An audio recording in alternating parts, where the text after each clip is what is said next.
Apa cabaran-cabaran yang perlu kita hadapi dalam usaha nak memperkukuh dan memastikan sistem ini kekal koror dalam konteks pemerintahan tanah air kita. Allahumma salli ala Sayyidina Muhammad wa ala ali Sayyidina Muhammad. Kalau kekanda moderator tanya soalan cabaran, senang je habaq 1, 2, 3, 4 habis ya. Masa dia bagi 5 minit tu. Jadi saya minta izinlah untuk saya hurai dan saya cerita sikit apa yang ada dengan dia sekali, boleh? InsyaAllah. Baik. Allahumma salli ala Sayyidina Muhammad wa ala ali Sayyidina Muhammad. Kalau kita nak sebut dalam keadaan hari ini, kita nak cerita kepada semua orang berdasarkan kepada cabaran yang kita ada. Dalam apa sudut perbuatan yang kita buat, hatta dalam sembahyang sekalipun, Allah tunjuk kepada kita, dengan izin saya minta daripada kanan moderator untuk sentuh juga berkaitan dengan malam Isra' Mi'raj sedikit. Nak sembahyang pun di awal perjalanan, selepas Nabi dicuci hati, dibelah dada, naik permulaan perjalanan, Ifrit yang ligan Nabi dulu. Ifrit yang ligan, boleh ligan, kejar, chasing. Jadi Ifrit yang kejar dulu. Jadi bila Ifrit yang ligan dulu, dia nak cerita dekat kita, kata hatta Nabi yang dicuci hati, masa cuci tu Jibril sebut, kata aku buang benda hitam yang ada pada kamu ni, aku buang supaya setan ataupun jin tak boleh nak kacau. Ligan juga dia belakang Nabi tu. Sampaikan terpaksalah kena buat apa, kita kata malaikat Jibril ajak kepada Nabi baca doa yang diajarkan oleh Jibril, maka tersungkok jin ke depan, dia tersungkok dia ke belakang, pasal tu seluar dia terkoyak kat depan, jatuh kat belakang, koyak belakang, dia buka, dia tinggal manusia pula pergi pakai pula kat atas kan. Seluar jin lah.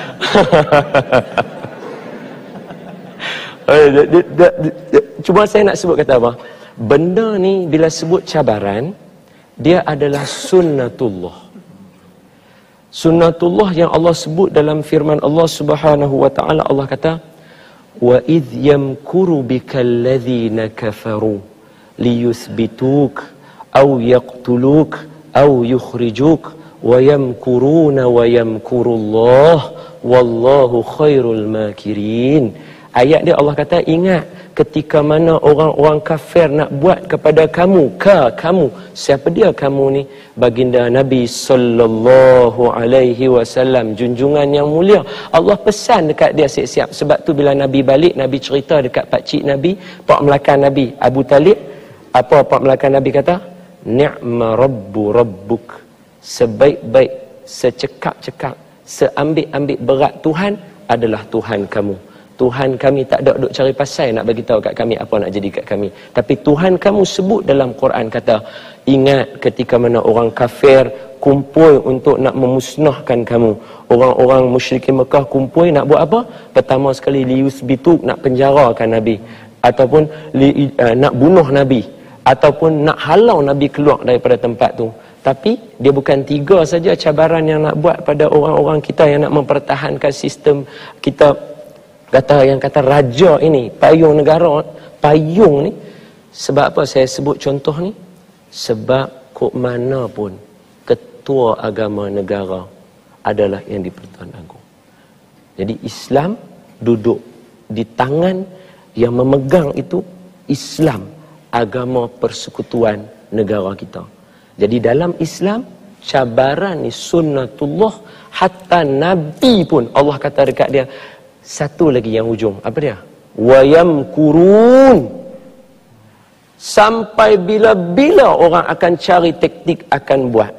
Sekarang generasi Y, dia buat cara yang Ustaz Kazim kata tadi, kekanda Ustaz Kazim kata, ada orang cucuk ke belakang, tanya. Itu zaman sekarang. Zaman akan datang, dia ada lagi kaedah dia, akan ada lagi sebab wayamkuruna. Tapi jangan lupa wayamkurullah wallahu khairul makirin.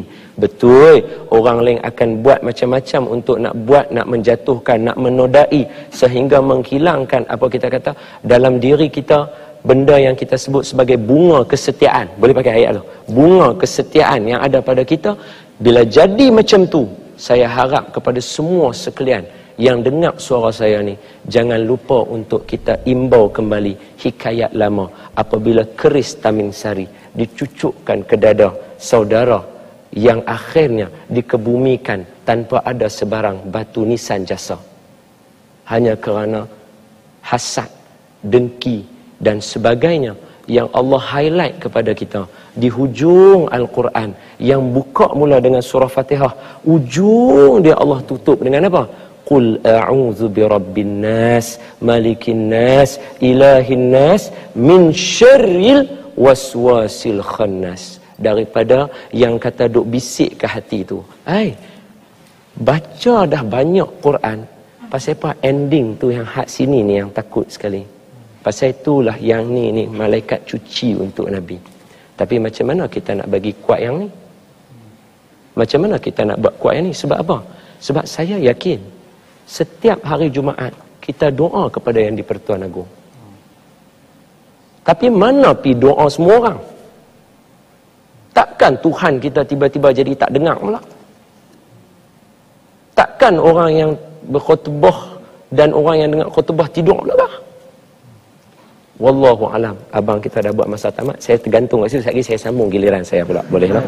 Wallahu alam. Saya sah.